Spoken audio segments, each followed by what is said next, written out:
오늘도 이렇게 성전에 오신 우리 성도님들 만나서 반갑습니다. 소예배실에 계시는 분들, 영상 예배 드리는 분들 만나서 반갑습니다. 주의 사랑으로 사랑합니다. 오늘 말씀은 요한복음 8장 7절에서 12절 생명의 빛을 얻으라 라는 제목으로 말씀을 같이 상고하겠습니다. 예수님께서 성전에 들어가실 때 많은 백성들이 예수님께 나아왔고 예수님께서 많은 사람들에게 말씀을 가르치셨습니다.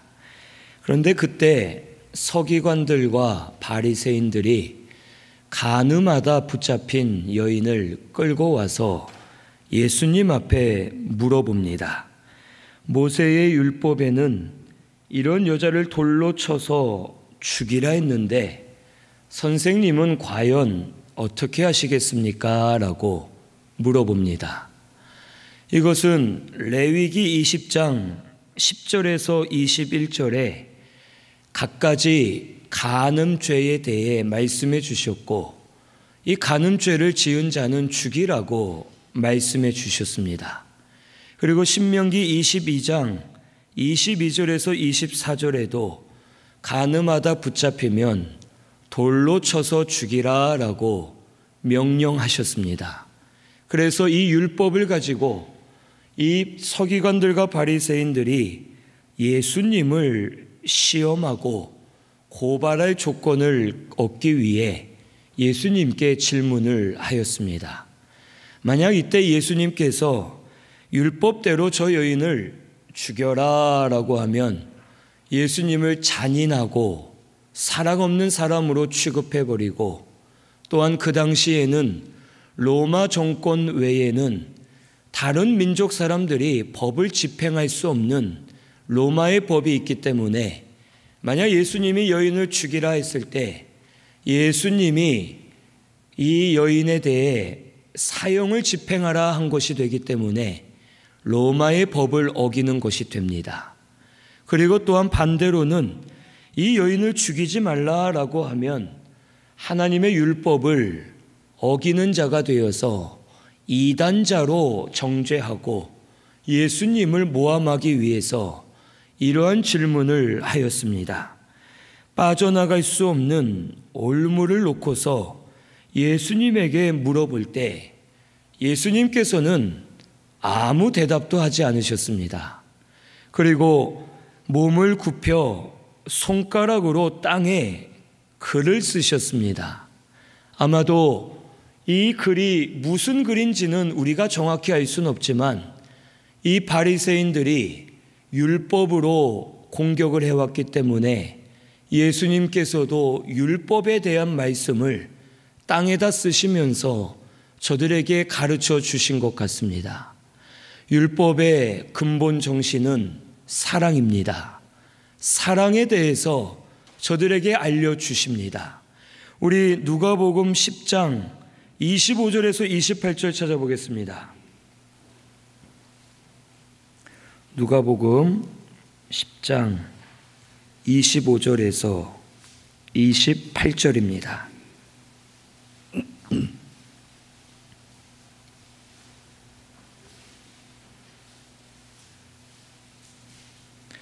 누가복음 10장 25절에서 28절 같이 봉독합니다.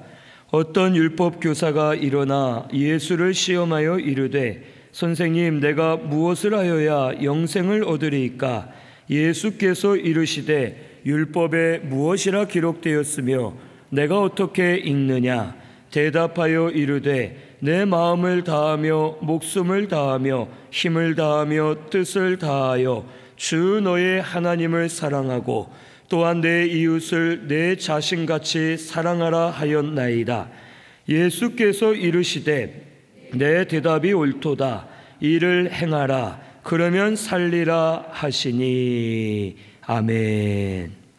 이 율법의 중심은 하나님을 사랑하고 이웃을 사랑하는 그 하나님의 사랑이 율법의 중심입니다. 하나님께서 우리에게 율법의 말씀을 주신 이유도 사랑으로 주신 것입니다. 우리를 사랑하셔서 살려주시기 위해 하나님의 말씀을 우리에게 주셨습니다. 하나님은 절대 율법을 주실 때 우리를 정죄하거나 심판하기 위해 주신 것이 아님을 우리에게 가르쳐 주십니다. 말씀은 지키면 은혜와 복이 있고 지키지 못하면 저주가 있을 것을 말씀을 통해 가르쳐 주십니다. 그런데 우리가 원래는 저주를 안 받아도 될 사람인데 말씀을 안 지켜 저주를 받는 것이 아닙니다. 원래 저주는 우리의 것입니다. 우리는 이미 말씀에 기록된 저주를 다 받을 수밖에 없는 저주받은 죄인들입니다. 하지만 하나님께서 말씀대로 예수님을 이 땅에 보내주셨고 예수님의 구속으로 말미암아 죄사함을 받게 하셨고 말씀을 깨닫게 하셨습니다. 예수님 믿기 전에는 말씀을 알 수 없고 지킬 수 없고 저주 가운데 사는 자들이었지만 말씀을 통해 예수님을 믿고 거듭난 우리는 우리 영이 말씀으로 거듭난 줄을 알게 되었고 우리 거듭난 영은 말씀으로 사는 줄을 알게 되었습니다. 그래서 하나님께서는 말씀으로 우리 영이 살고 말씀을 순종만 하면 원래 죄의 저주 가운데 있던 우리가 하나님이 주시는 은혜와 복 안에 들어갈 수 있음을 가르쳐 주시기 위해서 율법의 말씀을 우리에게 주셨음을 우리는 깨달아야 됩니다. 하나님이 우리를 사랑하십니다. 사랑하셔서 말씀을 주셨습니다. 그 말씀을 따라가야지만 우리가 살 수 있고 우리 영이 새로워지고 날마다 주시는 은혜로 살 수가 있음을 가르쳐 주시는 겁니다. 간음한 자는 돌로 쳐서 죽이라는 말은 그 사람을 죽이고 싶어 이 말씀을 주신 것이 아니라 간음한 죄가 그만큼 크기 때문에 너희들은 간음죄를 짓지 말고 말씀대로 살아라라는 것을 가르쳐 주시기 위해서 율법의 말씀을 주신 겁니다. 즉 이 말씀은 죄 지은 자를 정죄하는 것이 아니라 죄 지은 자의 죄를 알게 해주고 그 죄를 회개하여 다시 살아나도록 도와주는 것이 율법이요 말씀임을 우리에게 가르쳐 주십니다. 그런데 서기관들과 바리새인들은 이것을 깨닫지 못했습니다. 말씀으로 자신을 정죄하고 다른 사람을 정죄하고 죽이는 데만 사용하고 그것이 말씀 잘 지키는 줄로 알았습니다. 그래서 간음하다 붙잡힌 여인, 그를 회개시켜 살리려는 것이 아니라 무조건 돌로 쳐 죽이기 위해서 그녀를 데려왔고, 과연 예수님은 어떻게 하는 거냐? 예수님도 이 여인 때문에 잡아넣어서 일석이조로 둘 다 죽여버리자 하는 마음을 가지고 저들이 예수님 앞에 나오게 된 것입니다. 그때 예수님께서는 또 이들이 계속 물어볼 때 또 대답을 안 하십니다. 분명 땅에 뭔가를 쓰시고 율법의 근본 정신이 사랑임을 가르쳐 주셨는데 이들은 마음에 갇히게 되면서도 그래도요 예수님 어떻게 하시겠습니까? 율법대로 죽이겠습니까? 아니면 이 여인을 살려주겠습니까? 빨리 대답하십시오 하고 묻기를 마지 아니하는지라라고 기록되어 있습니다. 그때 예수님께서 대답을 하십니다. 너희 중에 죄 없는 자가 먼저 돌로 치라라고 말씀하시고 다시 몸을 굽혀 땅에 뭔가를 또 쓰십니다. 무엇을 쓰셨는지는 알 수 없지만 그 앞에 하신 말씀을 들어보니 너희 중에 죄 없는 자가 먼저 돌로 치라라고 하신 것을 통해서 아마도 땅에 쓰신 것은 진짜 죄가 너희들 속에도 있는지 없는지 생각해 보라라는 뜻으로 땅에 글을 쓰신 것 같습니다. 이 바리새인들은 여인이 간음죄를 범했다 해서 죄인으로 끌고 왔습니다. 그런데 과연 이 사람들에게도 간음죄가 없느냐 하는 것입니다. 간음죄는 첫째, 육신의 간음이 있습니다. 육신의 간음은 내가 남편이나 아내가 있는데 다른 여자나 남자와 관계를 갖고 아니면 동성끼리 동성애를 하고 잘못된 말씀에서 벗어난 육체적인 관계를 갖는 것이 육신의 간음입니다. 하지만 두 번째는 마음의 간음이 있습니다. 우리 말씀 마태복음 5장 27절에서 28절 찾아보겠습니다. 마태복음 5장 27절에서 28절입니다. 같이 봉독합니다. 또 간음하지 말라 하였다는 것을 너희가 들었으나 나는 너희에게 이르노니 음욕을 품고 여자를 보는 자마다 마음에 이미 간음하였느니라. 아멘. 이 마음에 음욕을 품고 다른 여자를 바라보는 것 자체가 육체적으로 간음한 죄와 똑같다는 것입니다.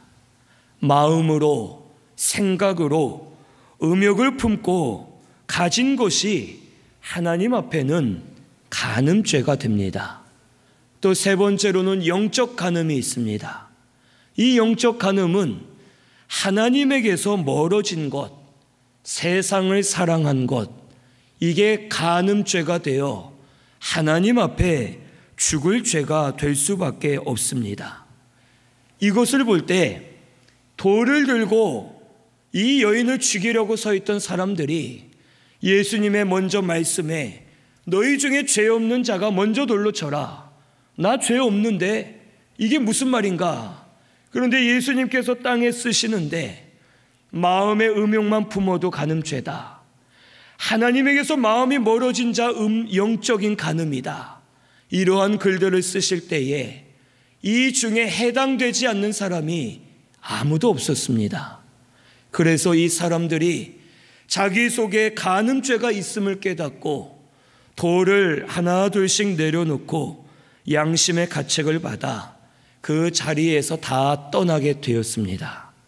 예수님께서는 이 여인에게 물어보십니다. 여자여, 너를 고발하던 그들이 어디 있느냐? 너를 정죄하던 자가 없느냐? 그때 여인의 대답이 다 가고 없습니다 라고 대답을 합니다. 여기에서 예수님이 너무 귀한 말씀을 하십니다. 나도 너를 정죄하지 아니하노니 가서 다시는 죄를 범하지 말라라고 말씀하십니다. 로마서 3장 10절에 이 세상의 의인은 하나도 없다고 말씀해 주셨습니다. 우리 사람은 의로운 사람 아무도 없습니다. 그런데 남을 정죄할 수 있는 자격이 있는 자는 죄가 없어야지만 남을 정죄할 자격이 있습니다. 그러면 이 세상 모든 사람은 남을 정죄할 자격이 있습니까? 없습니까? 없습니다. 제가 목사라도 저도 죄인이기 때문에 우리 성도님들을 정죄할 수 없습니다. 내가 죄인인데 남의 죄를 정죄할 수 없고 오직 죄가 없는 의로운 사람만 남을 정죄할 자격이 있습니다. 이 세상 모든 사람은 정죄할 수 없습니다. 오직 정죄할 수 있는 자격을 가진 분은 예수님밖에 없습니다. 하지만 그 예수님께서도 이 여인에게 말씀하십니다. 나도 너를 정죄하지 아니하노니 가서 다시는 죄를 범하지 말라라고 말씀하십니다. 서기관과 바리새인들은 진리를 깨닫지 못하고 율법을 가지고 자기들도 죄인인데 자기가 죄인인 것을 깨닫지 못하고 율법으로 남을 정죄하고 먼저는 자기 자신을 정죄했을 겁니다. 자기를 정죄하고 내가 말씀대로 이렇게 행하지 못했구나. 나는 죽을 놈이다, 더러운 놈이다, 스스로를 정죄하고 그 마음으로 남들을 정죄하면서 죽이는 자가 되었습니다. 하지만 우리 예수님은 정죄하는 분이 아닙니다. 우리에게 생명 주시고 우리를 살려주시는 분임을 우리에게 가르쳐 주십니다. 우리는 본래 죄의 저주 가운데 놓여있는 자들입니다. 이런 우리를 살리시기 위해 예수님이 이 땅에 오셨습니다. 하나님이 예수님을 보내주셨습니다. 그래서 우리 예수님께서 우리 죄를 다 짊어지고 우리가 받아야 될 정죄함을 예수님이 대신 십자가에서 다 받으셨습니다. 그리고 우리를 위해 피를 흘리시고 죽으셨다가 3일 만에 다시 살아나셔서 우리의 구원을 완성해 주셨습니다. 누구든지 예수님 믿기만 하면 우리 죽은 영이 살아납니다. 죄 가운데서 벗어납니다. 우리 영이 거듭나서 하나님의 자녀가 되게 하시고 하나님의 자녀로 살게 하십니다. 우리 영은 거듭났지만 육신은 여전히 구원받지 못한 죄의 본성을 가진 육신입니다. 우리 육신 때문에 마음이 연약해져서 또 죄를 범하고 죄 가운데 살게 됩니다. 하지만 우리 예수님께서 우리를 대신하여 이미 모든 정죄함을 받으셨습니다. 그래서 우리는 예수님을 믿고 그의 피를 의지해서 회개만 하면 우리 죄를 씻어주시고 깨끗하게 해주시는 줄로 믿습니다. 오늘 우리 신순교회는 이것이 진리임을 오늘 우리 깨달아야 되겠습니다. 이 진리를 깨달은 성도는 진리 안에서 자유합니다. 이것이 우리에게 주신 복음입니다. 믿는 자는 예수 앞에 나아가 회개함으로 죄사함 받고 죄사함 기쁨으로 충만하여 주를 위해 감사함으로 살게 되어 있음을 우리에게 가르쳐 줍니다. 서기관과 바리새인들은 죄에만 초점을 가졌습니다. 죄만 바라보고 죄에만 초점을 가지니까 그 죄로 자기를 정죄하고 남을 정죄하며 죽이는 자들이 되었습니다. 오늘 우리 성도는 은혜에 초점을 두어야 합니다. 우리는 본래 죄인입니다. 우리가 원래 의로운데 실수해서 죄 짓는 것이 아닙니다. 우리는 본래 더러운 죄인으로 태어났습니다. 죄가 우리에겐 당연한 일이었고 죄의 형벌과 저주가 우리에겐 당연히 있어야 될 것입니다. 하지만 이런 죄인을 위해 우리 예수님이 대신 죽으셨습니다. 다시 살아나심으로 구원을 완성해 주셨습니다. 그러므로 지금도 예수 믿기만 하면 거듭나고 죄사함을 받습니다. 예수 믿는 믿음으로 회개만 하면 주의 피로 우리를 씻어 주십니다. 이것이 우리에게 주신 은혜입니다. 오늘 우리 신순교회는 죄에 묶여서 죄의 짐에 눌려 어둠 속에서 살지 마시고 그 죄라 하더라도 우리 예수님의 피로 씻어 주실 것을 믿고 예수께 나아가 회개하고 죄사함을 받으시고 심령들이 살아나서 빛 가운데 거하시는 우리 신순교회가 되시기를 바랍니다. 나 같은 죄인 살려주신 은혜가 구속의 은혜입니다. 지금도 범죄하고 연약하지만 회개하면 씻어주시는 것이 하나님의 은혜입니다. 그 은혜를 찾아야지만 진정한 회개가 이루어질 수 있고 진짜 회개를 할 때 죄사함 받은 기쁨이 우리 심령 가운데 충만해져서 날마다 회개함으로 기쁨이 샘솟듯 넘치고 그 기쁨과 감사함으로 믿음으로 사는 성도가 되어야 할 줄로 믿습니다. 회개하는데도 기쁨이 없습니다. 왜 그럴까요? 회개는 안 하고 자신을 정죄만 합니다. 너는 더러운 죄인이다. 이런 죄를 지었다. 여기까지는 괜찮습니다.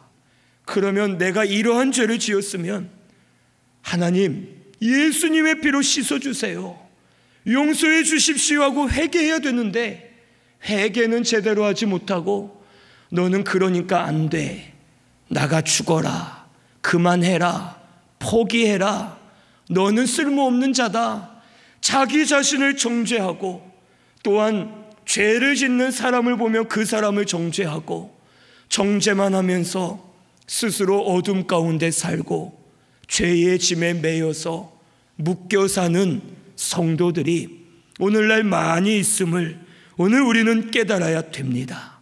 그래서 예수님께서 12절에 말씀하십니다. 우리 12절 같이 봉독하겠습니다. 예수께서 또 말씀하여 이르시되 나는 세상의 빛이니 나를 따르는 자는 어둠에 다니지 아니하고 생명의 빛을 얻으리라. 아멘. 성도는 죄를 따라가지 말고 예수님을 따라가야 됩니다. 예수님을 따라가면 생명의 빛을 얻게 하십니다. 정죄하는 것은 어둠 안에 거하는 것이고 스스로가 매여서 예수님 앞에 나아가지 못하는 겁니다. 진짜 회개는 죄를 붙들고 있는 것이 아니라 그 죄를 용서해 주시는 예수님을 붙드는 것이 회개입니다. 오늘 우리 성도님들은 예수님을 붙드시기를 바랍니다. 우리는 원래 더러운 죄인이고 지금도 죄 지을 수밖에 없는 연약한 자들이지만 이러한 더러운 죄를 우리 주님이 씻어 주십니다. 주님이 용서해 주시고 깨끗하게 해주실 것을 믿으시고 예수님 앞에 나아가 우리 예수님을 붙들고 회개만 하면 그의 피로 씻어 주실 줄로 믿습니다. 우리 자신을 정죄하는 마음 버리시기를 바랍니다. 남을 정죄하는 마음 버리시기를 바랍니다. 가족을 정죄하고 내 주위 사람들을 정죄하면서 나도 그 정죄함에 갇히고 남들도 정죄함에 갇히게 하고 어두움 가운데 사는 우리의 생활을 이제는 버려야 됩니다. 내게 죄가 있으면 예수님을 찾아 예수님을 붙드시고 그의 피로 씻어달라고 진심으로 고백하시면 다 씻어 밝혀주실 줄로 믿습니다. 또한 다른 사람의 죄를 발견했으면 그 사람을 대신하여 회개하고 기도해 주면 주께서 빛을 비추어 주셔서 생명의 빛으로 나오는 역사가 일어나게 해 주실 줄로 믿습니다. 가늠한 여인도 자기 자신을 정죄했을 겁니다.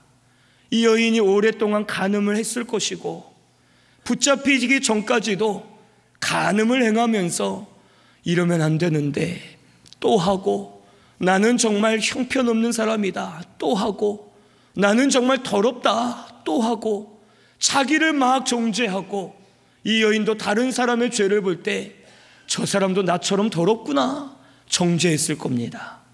그런데 사람들도 정죄하고 본인도 본인을 정죄하는데 우리 예수님은 정죄하지 않으셨습니다. 그 말은 죄를 용인해 준다는 뜻이 아니라 회개만 하면 정죄하지 않고 씻어 주시겠다는 약속입니다.